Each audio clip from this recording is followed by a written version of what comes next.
경쟁은 필요한 거 아니에요? 우리가 상식적으로 그렇게 생각을 하는데, 그죠? 경쟁 교육은 야만이다. 이건 굉장히 강한 규정이죠. 왜 그랬을까요? 전 세계에서 가장 경쟁 교육을 시키지 않는 나라가 독일이 된 이유는 뭘까요? 바로 히틀러 때문이에요.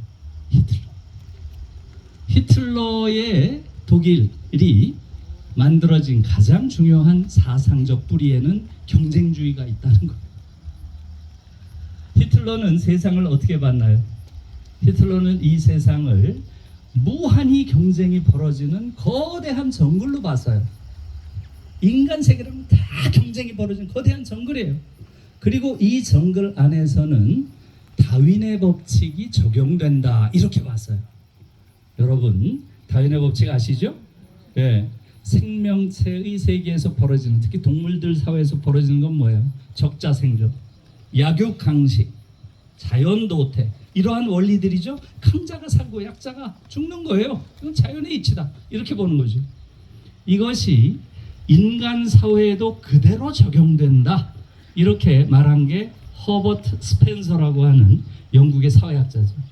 이것을 소셜 다윈이즘이라고 부릅니다. 사회적 다윈이즘. 히틀러는 이 사회적 다윈이즘의 절대적인 신봉자였어요.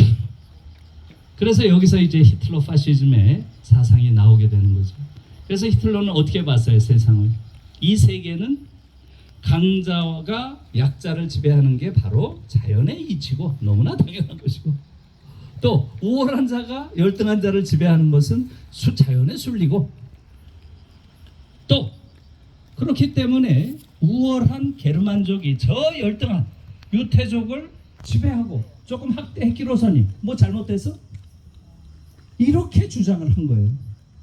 그렇기 때문에 히틀러 파시즘을 제대로 청산하기 위해서는 경쟁 이데올로기, 우월의식, 지배사상, 이 세 가지를 깨지 않으면 안 된다는 거예요. 무슨 일인지 이해하셨죠? 그래서 독일에서는 바로 히틀러를 극복하기 위해서 교육개혁을 하면서 경쟁 교육은 야만이다, 이렇게 된 거예요. 여러분, 잘 생각해 보세요. 지금 한국 교실을 지배하는 원리가 뭔가요? 그렇죠? 저는 경쟁을 한국 교육의 영혼이라고 부릅니다. 영혼. 그래요, 안 그래요? 한국 교육의 영혼이에요. 경쟁을 빼면 교육이 안 돼요, 한국은. 그래요, 안 그래요? 한국 교육의 영혼이에요. 또 끊임없이 아이들을 우열을 나눠요. 우열의식. 이게 한국 교육이에요. 전부 우열을 나누고, 우열을 나누는 것도 모자라서 이제는 등급까지 나눠요. 너는 5등급, 너는 7등급, 너는 9등급. 도대체 이게 있을 수 있는 이야기예요? 한국인들은 학교에 들어가서 12년 내내 모욕당하고 나옵니다. 인간으로서 모욕당하고 나오는 거예요. 이게 무슨 교육이에요? 거기서 1등급을 하는 아이들은 오만방자하기 이를 데 없고, 대다수의 아이들은 학교 다니는 내내 모욕을 당하고 조롱당하다가 인간으로서의 존엄을 다 잃어버리고 나오게 되는 거예요. 그렇지 않은가요? 이게 무슨 교육이에요? 그래서 독일의 경우는 이렇게 바로 히틀러 파시즘의 청산이라는 맥락에서 교육에 있어서의 아주 강력한 반경쟁주의 교육을 시킨 겁니다. 그것이 오늘날 같은 이런 결과를 가져오리라고는 당시로선 생각 못했어요. 당시 생각은 뭐였겠어요? 바로 히틀러 파시즘이 더 이상 재현돼서는 안 된다 하는 것이었고요. 이것이 더 이상 재현되지 않기 위해서는 어떻게 해야 되겠어요? 바로 경쟁 교육을 없애야 한다는 것이었죠. 네, 여기까지 이해하셨어요?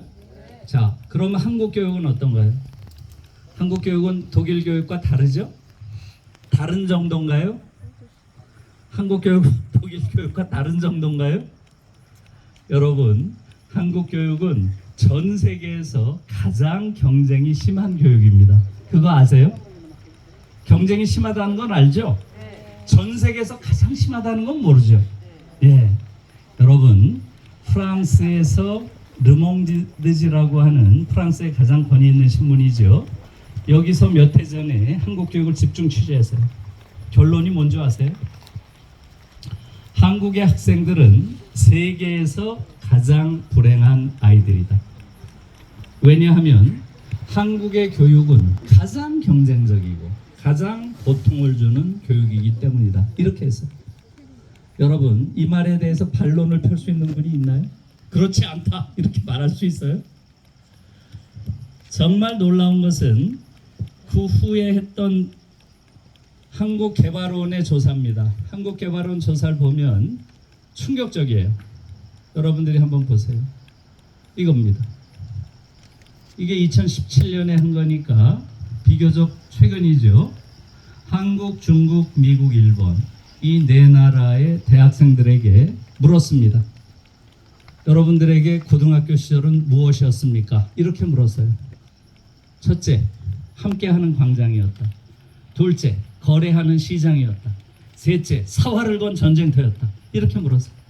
여러분 보세요. 이게 그 결과입니다. 저는 지금 바로 이 지표가 오늘날 한국 사회의 병리성의 뿌리라고 봅니다. 한국 사회가 이렇게까지 병든 사회가 된 데에는 바로 그 바닥에 적에 있다고 저는 생각합니다. 여러분 어때요? 전쟁터라고 답한 아이들이 무려 81%입니다. 81%. 미국과 프랑스에선 몇 프로였어요? 약 40%. 딱 우리의 절반이에요. 미국과 프랑스가 아니죠. 미국과 중국. 여기도 아주 경쟁 교육으로 악명이 높은 나라죠. 그러나 우리에게는 상대도 안 돼요. 우리의 절반 수준입니다. 그 강도가. 일본이 좀 특이하죠? 일본이 14%밖에 안 돼요. 그래서 이것은 제가 일본 전문가 여러분에게 물어봤어요. 이게 맞냐? 맞대요. 일본은 경쟁 교육을 넘어선 지가 한참 됐답니다. 지금 유럽 쪽으로 많이 갔다는 거예요. 이 얘기를 들으니까 좀 짜증이 나더라고요. 그렇죠? 우리에게 이런 류의 교육을 심어놓은 게 일본인데 자기들은 벌써 유럽 쪽으로 상당히 이동한 거예요. 이게 지금 우리의 현실입니다. 여러분, 이렇게 되면 어떻게 되겠어요? 한국인의 80%가 학교 다니던 시절을 전쟁터라고 느낀다면 어때요? 전쟁터엔 두 부류의 인간밖에 없잖아요. 어떤 인간인가요? 승자와 패자밖에 없어요. 한국 사회는 이 두 부류의 인간밖에 없어요. 전쟁터니까. 이렇게 되니까 승자들은 자신들이 누리는 부와 권력을 어떻게 생각해요? 자신들이 누리는 부와 권력을 이것은 다 내가 노력해서 내가 밤새고 공부해서 내가 전교 1등을 해서 내가 스카이 나와서 내가 잘나서 누리는 내가 이 전쟁터에서 획득한 전리품이라고 생각해요. 전리품이. 오만 방자하기 이럴 데 없는 거죠. 거기서 한국 엘리트들의 미성숙이 발언합니다. 전 그렇게 봐요. 의사들 보세요. 이걸 내가 한 건데 누가 여기 기어들어와? 아무도 못 들어와. 겨우 3,000명 늘리겠다고 하는데 의사들이 벌인 데모 아시죠? 변호사들도 똑같아요. 지금 OECD 국가 중에서 의사 수가 가장 적은 나라가 한국이에요. 아세요? 그런데도 못 들어오게 하는 거예요. 그래서 이 이야기를 자세히 할 수는 없고 지금 판사들, 검사들이 벌이는 일도 똑같습니다. 이들은 학교 다닐 때 전교 1등을 했다는 이유로 한국 사회의 모든 권한과 부를 상당 부분 독차지하는 게 당연하다고 생각해요. 그러니까 미성숙한 인간이 되는 거지. 여러분, 99%가 스스로를 패자로 느낍니다. 그렇죠? 어린 나이부터 열등감, 패배감, 무력감, 좌절감, 심지어 절망감을 느껴요. 20도 되기 전에 젊은 아이들이 스스로 목숨을 끊습니다. 수많은 어린 아이들이 자해를 해요. 세상에 이런 나라가 어디에 있어요? 너무너무 부끄럽습니다. 우리 어른들이 이런 세계를 허용한 거예요. 여러분, 제가 이 방송을 하면서 다니엘에게 물었어요. 다니엘이 같이 나와서 다니엘은 이 세 가지 중에 고등학교 시절이 어디에 속해요? 이렇게 물었어요. 이 친구 뭐라 그래요? 저는 여기 없어요. 그러면 뭐였어요? 저에게 있어서 고등학교 시절은 하루하루가 파티였어요. 파티래요. 제가 순간적으로 울컥했습니다.